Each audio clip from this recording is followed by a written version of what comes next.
Good afternoon and welcome back to another segment of 60 Minutes.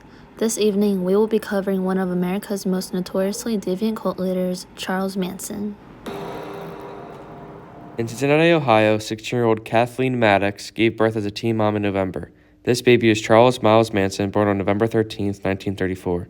Kathleen had already run away from home, and in a couple years she would commit crimes such as armed robbery and assault. Charles Manson grew up fatherless and with a mother constantly on the streets. He grew up in a foster and group homes committing armed robbery and theft, while everyone else his age was learning in school. I've been an outlaw ever since I was born. I went to reform school when I was about 10.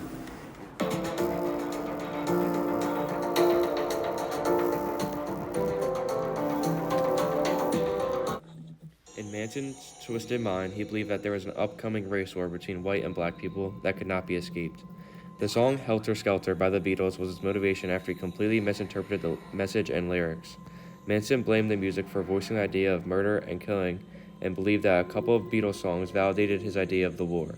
His immoral, cult-like ideas attracted many as 100 followers, in which he gave LSD to and brainwashed into committing many murders. That I had been living with said, hey, we want you to meet this groovy guy. Charlie gets up out of the circle. He'd been in the circle playing the guitar, and he, gives me a big hug, and oh, we're so happy to see you. I just felt, someplace I belong, someplace somebody wants. Manson's eccentric, delusional, and quasi-spiritual views accumulated many followers in San Francisco around 1967. He quickly became their leader, and they called him God and Jesus, and they obeyed him loyally. In 1969, waves of terror and shock in the city of Los Angeles occurred. 9 murders took place by Manson's family, but Manson himself was never physically involved. Every one of his victims were either shot or stabbed to death. Though she didn't participate, Kasabian was at both crime scenes. Manson did not go on any of these. No. He stayed back. She gave CNN one of her only interviews in 2009. I started hearing just horrible screaming. So I started running towards the house.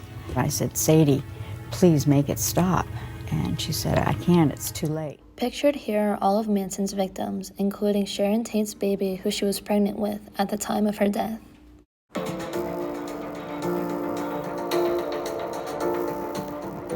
Charles Manson went to court on a stolen property charge. He has not been named in the murders of actress Sharon Tate and at least 7 other persons, but police say he's the leader of a hippie group whose members committed the crimes. Several held... Charles Manson was set to be executed by the death penalty until it was invalidated and abolished in 1972. Years later, in 1977, he was sent to prison to serve 9 consecutive life sentences. He served his time at California State Prison and died here in 2017. He was left with no possibility of parole. That I've murdered somebody. You've got it stuck in your brain that I murdered somebody. What do you want to call me a murderer for? I've never killed anyone. I don't need to kill anyone. I think it. I have it here.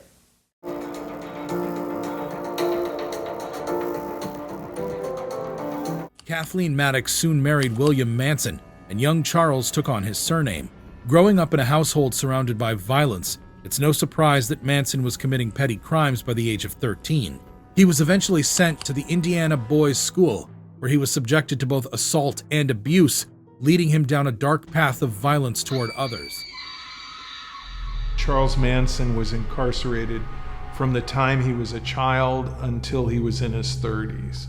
And when he walked out of prison, during the Summer of Love, and he came out into that counterculture hippie world, he realized that those naive young people were not in any way equipped or prepared to deal with him. The control theory and differential theory can be proved in this case. Charles only knew what crime was and was never taught the right way to live, as his life lacked love, care, comfort, and guidance. Without the aspects of a comforting, loving family, broken bonds made Charles increasingly more susceptible to behave deviantly. He was deprived of everything a parent should be, and Charles was constantly exposed to criminal acts and deviance by his guardians and surroundings, like his mom and foster parents. Thank you for joining us on this evening segment of 60 Minutes.